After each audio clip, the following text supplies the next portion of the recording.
Selamat pagi adik-adik mahasiswa yang berbahagia. Materi kali ini kita menyajikan tentang analisis regresi linier sederhana dengan menggunakan atribut SPSS ya. Tujuan dari regresi linier sederhana ini adalah untuk mengetahui ada tidaknya pengaruh. Jadi ada tidaknya pengaruh variabel X atau yang disebut dengan variabel eh, independen atau disebut variabel bebas atau prediktor terhadap variabel Y atau disebut sebagai dependent atau variabel terikat atau respon. Kemudian syarat untuk penggunaan regresi linier sederhana ini adalah hanya ada satu peubah bebas X atau variabel peubah bebas variabel independen X yang mempengaruhi peubah tidak bebas Y. Jadi ada satu variabel bebas X yang mempengaruhi variabel tidak bebas Y. Kemudian hubungan antara Z dan X itu diasumsikan linier. Jadi diasumsikan linier. Misalnya penggunaan pupuk kalsium dengan dosis 2 mampu meningkatkan pertambahan diameter sekian senti ya, 2 senti misalnya. Kemudian penambahan dengan dosis 4 gram, dia akan mampu menambahkan 3 senti. Kemudian penambahan dosis 5 gram, dia akan mampu menambahkan 6 senti misalnya. Nah, itu diasumsikan linier. Persamaan umum yang disajikan untuk regresi linier sederhana dari Z terhadap X adalah Y sama dengan A plus BX. Ini adalah persamaan umumnya. Y yang disebut dengan variabel terikat atau respon atau disebut dengan dependent. X disebut sebagai variabel bebas atau disebut sebagai prediktor atau disebut independent. Kemudian yang A ini adalah intercept. A ini adalah intercept, gambar di samping ini dijelaskan. Perpotongan dengan sumbu vertikal atau perpotongan dengan sumbu vertikal. Kemudian B adalah koefisien regresi, yang disebut koefisien regresi, konstanta atau slope. Jadi Y ini adalah variabel terikat, nilainya tergantung dari variabel bebas X ya. Itu yang kalau melihat nanti garis regresi linearnya kalau kita ilustrasikan seperti ini. Kemudian pengambilan keputusan nanti ada dua pengambilan keputusan, yaitu yang pertama pengambilan keputusan ada pengaruhnya atau tidak itu menggunakan nilai signifikansi dengan probabilitas 0,05. Nah, nanti kesimpulannya adalah jika nilai signifikansi lebih besar dari 0,05, maka kesimpulannya tidak terdapat pengaruh variabel X terhadap variabel Y. Yang kedua, jika nilai signifikansinya itu lebih kecil dari 0,5, maka kesimpulannya terdapat pengaruh variabel X terhadap variabel Y. Ini kalau kita menggunakan nilai signifikansi terhadap dengan nilai probabilitas. Lalu ya cara yang kedua dengan menggunakan T hitung dibandingkan dengan T tabel. Jika nilai T hitung nanti kalau keluaran dari SPSS itu ada T hitungnya, kemudian dibanding lebih kecil dari T tabel, maka kesimpulannya tidak terdapat pengaruh variabel X terhadap variabel Y. Tetapi jika T hitungnya itu lebih besar daripada T tabel, maka kesimpulannya terdapat pengaruh variabel X terhadap variabel Y. Jadi ada dua pendekatan pengambilan keputusan dalam regresi linear sederhana. Ketika ada pengaruh atau tidak ada pengaruh. Nah, kemudian contoh kasus misalnya kita kita coba di sini bahwa hitunglah persamaan regresi linier sederhana antara penggunaan pupuk nitrogen kilogram per hektar dengan volume kayu sengon laut Paraserianthes falcataria dalam meter kubik per hektar. Kemudian data hasil penelitian disajikan sebagai berikut. Jika penggunaan dosis nitrogen kilogram per hektar 0, maka volume kayu sengon meter kubik per hektarnya 27,56. Tapi ketika dosisnya itu diberikan 25 kg per hektar, maka volumenya bertambah menjadi 35,22 meter kubik per hektar. Kemudian jika ditambah 50 kg per hektar, maka menjadi 42,66 meter kubik per hektar. Kemudian meningkat terus sampai 75, 100, dan 150. Volumenya mencapai 72,30 meter kubik per hektar. Nah, ini data ini kita akan menghitung persamaan regresinya dan adakah atau tidak pengaruh dari penggunaan dosis terhadap penambahan volume ini. Dengan asumsi bahwa diasumsikan linier ya, diasumsikan. Maka kita siapkan dulu program SPSS-nya. Kita stop share screen, lalu kita buka, kita pindah data ini. Data ini kita copy ke dalam data Excel. Kemudian kita buka juga data SPSS. Excel itu untuk mempermudah dalam menyajikan data saja. Kita stop dulu, lalu kita pindah data ke data Excel. Nah, ini data kita sudah pindah ke data Excel ya. Dosis nitrogen kilogram per hektar, volume kayu sengon laut meter kubik per hektar. Nah, kemudian data ini kita copy. Data ini kita copy. Kita copy, Ctrl C. Kemudian kita stop share screen dan kita buka program SPSS ya. Nah, sudah membuka program SPSS-nya. Maka kita masuk ke seperti biasa ke data view dulu, kita copy di sini ya. Supaya kita tidak lupa. Kita copy. Kemudian kita ke variabel view. Variabel view. Nah, variabel view tadi kita carikan yang pertama itu adalah variabel, kita cek dulu yang pertama adalah 0, kita adalah variabel X,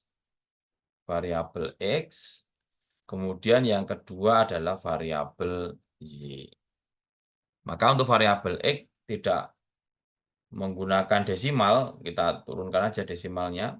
Kemudian kita labeli variabel X sebagai nitrogen.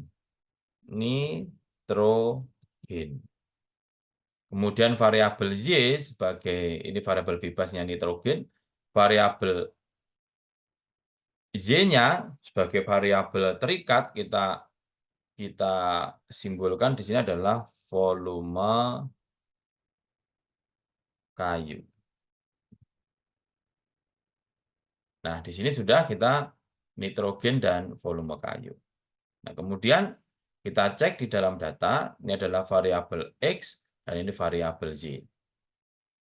Maka langsung saja kita berikan analisis untuk menghitung persamaan regresinya, yaitu kita buka analyze, kemudian kita lakukan regression, dan kita cari di sini adalah linear, ya, analyze, kemudian regression, dan ini linear, kita klik. Oke, lalu kita muncul di dalam kotak, di dalam kotak linear regression, maka kita adakan nitrogen sebagai variabel independen, kita sebut tadi variabel independen, kita masukkan di sini, dan Y sebagai variabel dependent atau respon ya. Kita carikan di sini. Sudah, lalu kita klikkan OK saja, karena kebutuhan kita hanya menghitung nilai regresinya. Nah, padahal di sini juga banyak poin-poin yang bisa dimasukkan untuk keluaran output dari analisis SPSS ini. Tapi kita perlu Y-nya saja untuk menghitung nilai-nilai yang ada, ANOVA, kemudian nilai Z, dan lain-lain. Nanti kita jelaskan hasil outputnya. Lalu kita OK-kan saja setelah ini. Oke. Nah, lalu kita stop share screen. Lalu kita buka hasil analisisnya. Nah, ini kita udah masuk ke dalam hasil dari analyze, regression, kemudian linear tadi hasilnya adalah ini ya, kita udah kopikan di sini. Kemudian ada 4 output di sini, yaitu yang pertama adalah tabel 1, tabel 2, tabel 3, dan tabel 4. Maka kita jelaskan satu persatu masing-masing tabel ya. Maka tabel ini kita copy ke dalam PowerPoint untuk kita jelaskan satu persatu.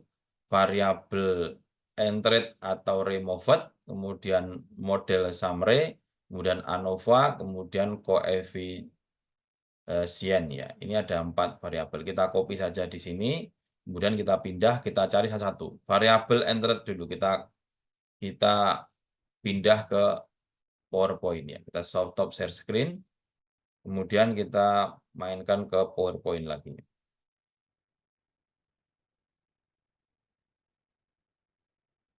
Ini tadi ya, setelah tadi ini kemudian hasil proses di dalam SPSS, kemudian ini tadi regression dan ini linear, kemudian ini kita masukkan di sini dan outputnya adalah hasil output tadi ini, kemudian kita jelas satu persatu.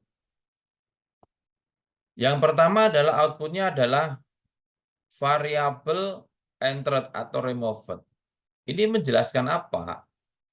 Menjelaskan bahwa variabel yang dimasukkan berupa variabel nitrogen sebagai variabel independen atau disebut prediktor. Kemudian volume kayu sebagai variabel dependen atau variabel terikat atau respon. Maka metode yang digunakan adalah metode enter. Nah, ini menjelaskan ini sebagai variabel bebas, kemudian ini variabel terikat atau dependen, kemudian ini adalah metode yang digunakan. Ini tabel pertama tadi menjelaskan seperti itu. Kemudian tabel kedua menjelaskan apa? Yaitu tentang model summary. Model summary. Yang pertama adalah model summary ini menunjukkan nilai korelasi atau hubungan R ya. Di sini kita hubungan R. Nilai atau korelasi hubungan R yaitu sebesar 0,991. Kemudian koefisien determinasi atau R square sebesar 0,982. Artinya bahwa pengaruh variabel bebas nitrogen ya, terhadap variabel terikat volume kayu sengon laut adalah sebesar 98,2%. Nah, kemudian kita harus menjelaskan sedikit mengenai koefisien korelasi adalah nilai penentu seberapa kuat relasi antara dua variabel. Jadi nilai penentu seberapa kuat relasi antara dua variabel. Kalau 0, semakin mendekati 0, maka nilai kekuatan relasinya, hubungannya itu menjadi tidak kuat. Misalnya kalau 0 tidak ada korelasi antara dua variabel. Kemudian kalau 0 sampai 0,25 itu korelasi sangat lemah ya. Kemudian lebih besar 0,25 sampai 0,5 itu korelasi cukup. Kemudian 0,5 sampai 75, 0,75 itu korelasi kuat, kemudian 0,75 sampai 0,99 korelasi sangat kuat. Maka dibatasi bahwa korelasi itu semakin mendekati nilai 1, maka dia berkorelasi kuat, semakin mendekati nilai 0, dia berkorelasi tidak kuat. Maka dijelaskan juga bahwa nilai hubungan positif atau 1 itu korelasi hubungan sempurna positif, sedangkan kalau hasilnya itu negatif, di sini bisa R yang bisa negatif, maka korelasi hubungan itu sempurna negatif. Nah, itu yang disebut dengan koefisien korelasi. Kemudian yang kedua adalah R² adalah seberapa baik model regresi menjelaskan data observasi atau data pengamatan. Misalnya R kuadrat sebesar 98,2% ini menunjukkan bahwa 98,2% variabilitas yang diamati pada variabel target dijelaskan oleh model regresi secara umum. Semakin tinggi nilai R kuadrat menunjukkan semakin besarnya variabel yang dapat dijelaskan oleh model. Jadi ini juga menjelaskan Kemudian R², ini tabel yang juga menjelaskan ketiga seberapa adalah ANOVA. model itu mampu menjelaskan ANOVA itu kita melihat di sini ada data nilai observasinya. derajat Seberapa baik bebasnya, kemudian menjelaskan nilai data F hitung observasinya. dan signifikan. Yang perlu kita perhatikan adalah nanti adalah derajat bebas residual ini untuk menghitung T hitung ya, nanti T tabel, kemudian nilai F hitung dan signifikan itu untuk menentukan pengambilan keputusan yang pertama. Nilai F hitung sebesar 270,67 memiliki tingkat signifikansi sebesar 0,000. Lebih kecil daripada 0,05. Maka keputusan yang pertama tadi itu bahwa dapat diterjemahkan bahwa model regresi yang dibentuk dapat dipakai untuk memprediksi variabel volume kayu sengon laut atau variabel terikat. Atau dapat disimpulkan bahwa terdapat pengaruh variabel dosis nitrogen sebagai variabel bebas terhadap variabel volume kayu sengon laut Y sebagai variabel terikat. Jadi ini karena ini signifikan begini, maka terdapat pengaruh tadi keputusan yang pertama tadi seperti itu. Yaitu menggunakan nilai signifikansi dibandingkan dengan probabilitas 0,05. Ini yang keputusan yang pertama. Jika nilai signifikansi lebih besar dari 0,05, maka tidak terdapat pengaruh. Tetapi jika nilai signifikansi lebih kecil dari 0,05, maka terdapat pengaruh variabel X terhadap variabel Y. Nah, ternyata di sini nilai signifikansi lebih kecil dari 0,05, maka terdapat pengaruh dosis nitrogen terhadap volume kayu sengon laut. Kemudian tabel yang keempat yaitu mengenai koefisien. Maka yang kita lihat adalah nilai A, kemudian nilai B, kemudian nanti kalau kita hitung adalah nilai T hitungnya. Kemudian signifikansi T hitung. Maka yang pertama kita simpulkan di dalam tabel koefisien ini adalah konstanta. Nilai konstanta A, Y sama dengan A plus BX, maka nilai A atau nilai intercept itu 26,833. Bahwa nilai konsisten variabel volume adalah sebesar 26,833. Sedangkan nilai koefisien regresi X yang disimpulkan dengan B, ini adalah nilai koefisien X atau nilai regresi yang disimpulkan dengan nilai B, Y sama dengan A plus BX, maka nilai B adalah 0,293. Yang berarti apa? Yang berarti bahwa setiap penambahan 1% nilai nitrogen atau dosis nitrogen, maka nilai volume kayu bertambah sebesar 0,293. Kemudian penjelasan ketiga adalah koefisien regresi bernilai positif. Di sini adalah positif 0,293. Artinya bahwa arah pengaruh variabel X terhadap Y adalah positif. Sehingga dapat dituliskan dalam persamaan regresi sederhana adalah Y, ini adalah Y, sama dengan intercept 26,833 ditambah dengan 0,293 X. Jadi, Y sama dengan 26,833 ditambah 0,29 X. Ini yang kita lihat pengaruh dari variabel X terhadap variabel Y. Setiap peningkatan X, maka nanti akan diikuti dengan peningkatan Y. Nah, kemudian tadi kita sudah memberi kesimpulan mengenai ada pengaruh berdasarkan nilai signifikansi. Sekarang kita lihat pengaruh berdasarkan nilai T hitung. Sekarang kita lihat T hitungnya berapa? 16,452.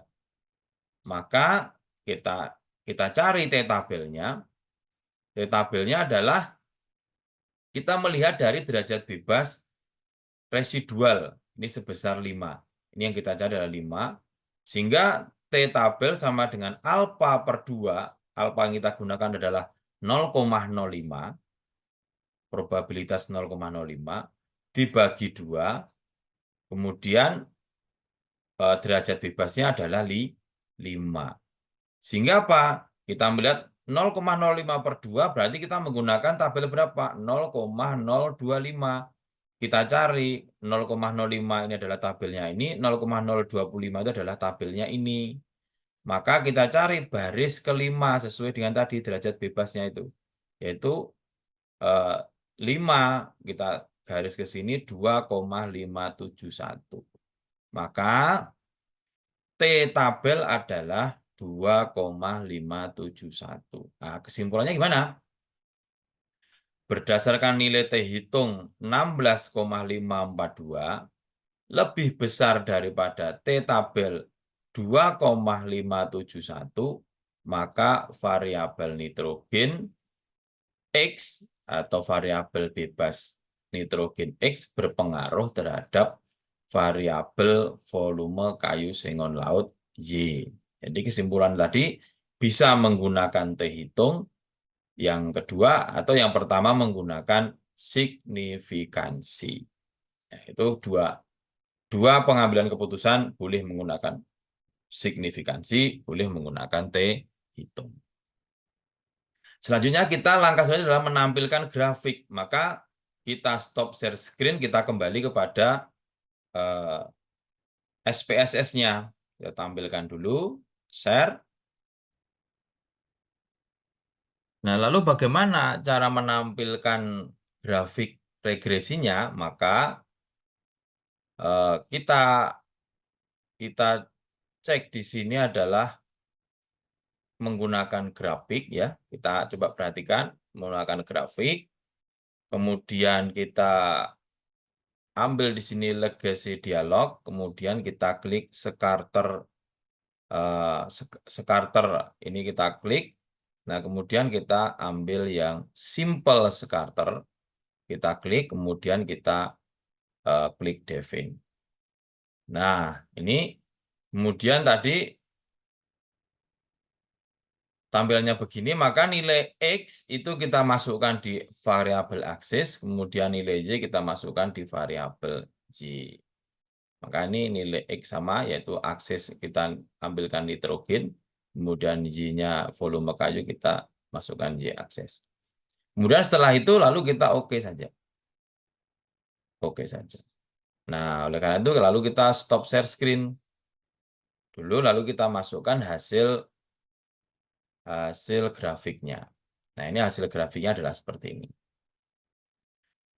Ini volume kayu, dan ini adalah nitrogen. Sebaran titik-titik adalah sebaran pengamatan, sebaran nilai.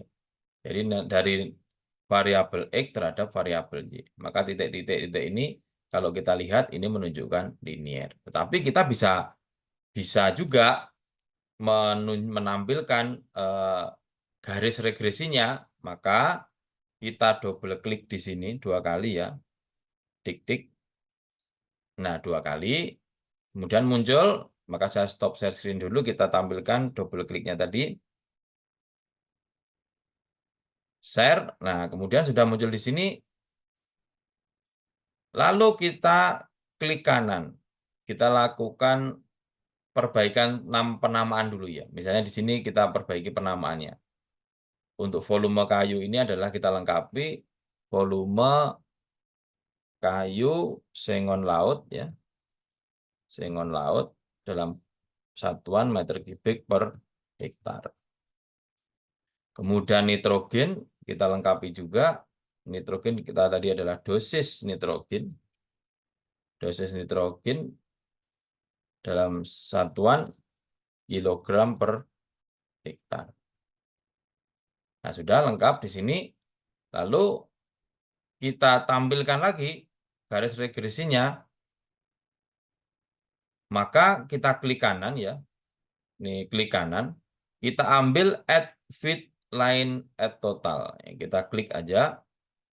Nah, lalu muncul regresi linearnya. Coba saya ini muncul atau enggak, coba kita share screen yang lain, yang ini supaya muncul. Takutnya tidak muncul ya. Ini sudah. Lalu muncul Y sama dengan